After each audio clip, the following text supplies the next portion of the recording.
สบายดีทุกคนเนาะมื้อนี้ก็มา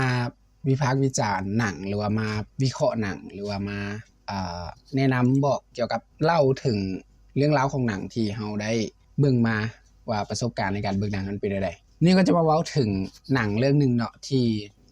ก็ได้ปล่อยไปทาง Netflix ประมาณ 2-3 มื้อนี่แหละมื้อนี้มีโอกาสได้มานั่งเบิ่งหนังมีชื่อเรื่องว่าพระแท้คนเกย์เนาะ เท่าที่เราไปเบิ่งประวัติของหนังนี้มาก็จะเป็นทางเป้อารักษ์ที่เป็นคนกำกับหนังเรื่องนี้เป็นหนังเรื่องแรกของลาวหรือว่าเป็นหนังเรื่องทำอิฐของลาวนั่นเองหลังจากที่เราได้เบิ่งเนาะเบิ่งจบแล้วเรามักอยู่ฉากหนึ่งฉากที่ทุกคนน่ะกำลังจับปืนขึ้นมาที่จะยิงกันฉากที่ทางเฮียเซ้งพาราไดซ์จับผู้หนึ่งมาคือผู้นั้นเราเป็นคนที่ไปปล่อยพระเรากำลังจะเอาพระไปปล่อยกำลังยืนอยู่หน้าฮานแล้วเฮียเซ้งพาราไดซ์จับเอารถนั่นจับเราขึ้นรถเนาะจับเราขึ้นรถแล้วก็เอาเราเข้ามาถามว่าพระอยู่ไสเพราะว่าเฮียเซ้งฮู้แล้วว่าพระเสียไปเนาะทุกคนกำลังตามหาพระจับหลังจากที่ว่าจับขึ้นไปแล้วทางพระเอกนางเอกหรือว่าทางเอกหมวยแล้วก็ทางที่ตัวละครที่บ่มีชื่อนั่นแหละที่เขาว่าพี่ๆนั่นแหละไปตามไปแล้วทุกคนกำลังคิดกันอยู่ในสถานการณ์ในตอนนั้นแล้วคือซีนตอนนั้นน่ะถ้าเป็นสถานการณ์ที่มันเป็นจริงหรือมันใกล้เคียงคนที่เป็นพระเอกนะคือแสดงออกมาได้ค่อนข้างจะแบบว่าดีแบบทุกอย่างมันลงตัวนะก็ถือว่า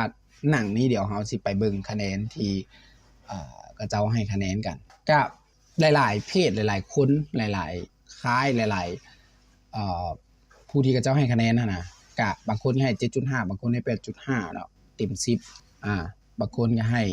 20เต็ม10แบบว่าดีเกินคาดที่คนบ่เคยกำกับหนังแล้วมากำกับหนังคือเป้อารักษ์จังซี่นะเราเป็นนักแสดงหรือว่าเป็นนักร้องมาเกือบตลอดชีวิตของเราแล้วเรามากำกับหนังก็ถือว่าหลายคนว่าดีเนาะซึ่งเฮาเบิ่งก็ถือว่าดีหลายแบบสิว่าแนวใดแบบมันสมูทไปเลยเรื่องของมันน่าติดตามไปตั้งแต่ต้นเรื่องตั้งแต่ที่ว่าเปิดเรื่องมาที่ไปยิงแล้วทุกคนก็มาปั้นกันว่าพระองค์นั้นมันดีความเป็นจริงก็บ่ฮู้ว่ามันดีแท้หรือบ่แล้วคนวงการพระบัดนี้พระมาลิ้นกันแล้วมาปั้นกันว่าพระองค์นี้มันดีแล้วมันหายไปจากตลาดนะ30 ปีองค์เดียวนะที่เป็นองค์แท้กลายนั้นเป็นของปลอมหมดเซียนระดับเซียนหรือว่าระดับหัวหน้าสมาคมก็บอกว่าพระองค์นี้มันดีจึงมี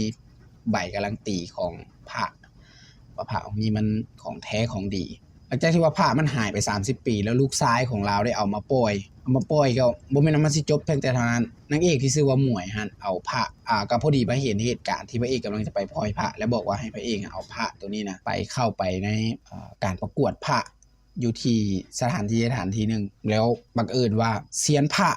ดังๆอีกที่คนกำลังนำหน้าถือตาหรือว่ากำลังติดตามคนหลายๆอยู่ในตอนนั้นกำลังตีบอกว่าพระตัวนี้องค์แท้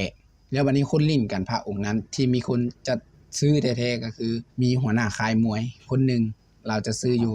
100 ล้านเรากล้าสู้ก็เลยว่าทุกคนก็เลยตามพระองค์นั้นแต่ที่แน่ๆมวยลักหรือว่าแอบสลับพระตั้งแต่ฮู้ว่าพระองค์นี้เป็นองค์แท้แล้วอมใส่ปากแล้วเอาพระองค์อื่นมาให้พระเอกแทนแล้วพระเอกก็บ่ฮู้จนพระเอกสิเอาพระไปปล่อยเพื่อจะไปรักษาพ่อของตัวเองจึงฮู้ว่าพระที่หมวยเอามาให้ภายหลังมันเป็นพระปลอมเป็นของเก้บัดนี้ทุกคนก็ตามหากันสุดท้ายพระองค์นั้นถูกพ่อของหมวยคือหัวหน้าสมาคมหรือว่าที่ตัวละครชื่อสุนทรเป็นคนไปปล้นลูกสาวของตัวเองเพื่อจะเอาพระองค์นั้นมาแล้วมาปล่อยสุดท้ายเรื่องราวมันก็แบบนี้แหละประมาณนี้แล้วพระไปอยู่นำพ่อของนางเอกแท้ไปอยู่นำพ่อของหมวยแท้ทุกคนก็ตามหากันสุดท้ายจะมาจบกันอยู่ที่มาที่ซากของฮานสมาคมหัวหน้าสมาคมพระแห่งประเทศไทยนะโดยการที่ว่ามีหมวยมีพระเอกมีเฮียเซ้งพาราไดซ์แล้วก็มีพี่ที่บ่มีชื่อในหนังนะซึ่งลาวก็คือเป็นลูกของเฮียรัฐคนที่อยู่ในต้นเรื่องนะก็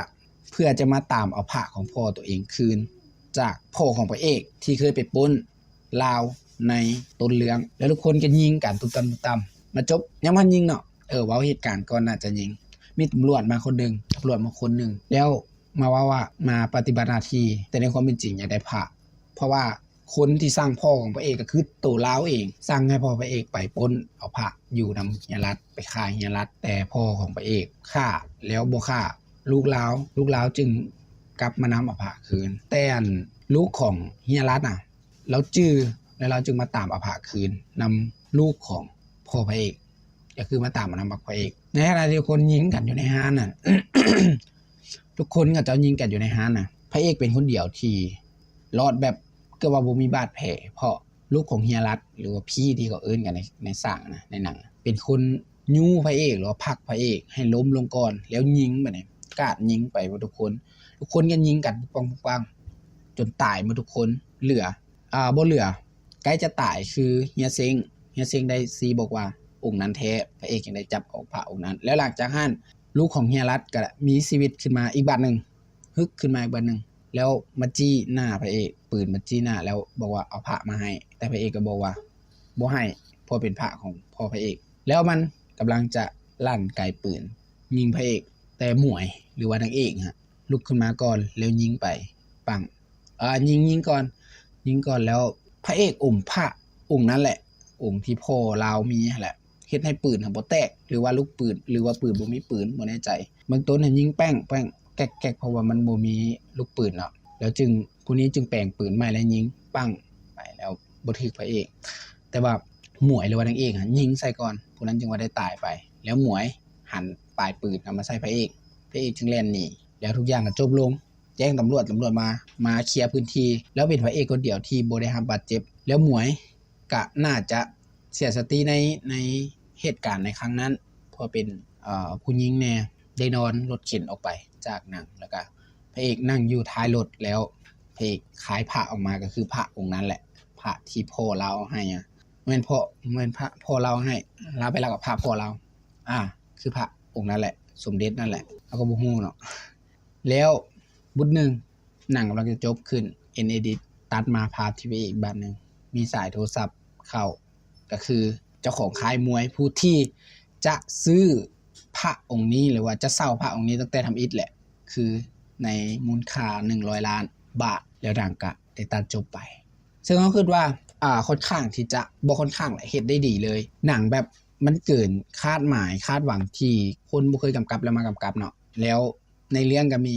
คนดังๆมาลิ้นหลายคนกะฝากทุกคนไปเบิ่งหนังนี้กันที่ Netflix กันได้เนาะไปติดตามกันได้แล้วก็ไป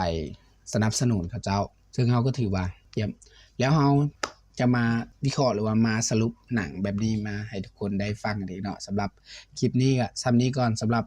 ท่านใดคิดเห็นอะไรหรือว่าเบิ่งแล้วมีความคิดเห็นอะไรแล้วมาเห็นคลิปเราอยากมีข้อคิดต่างหรือว่าอยากจะแสดงความเห็นใดๆก็คอมเมนต์มาบอกกันได้สำหรับคลิปนี้ก็ต้องขอบใจทุกคนแล้วเจอกันใหม่ในคลิปหน้า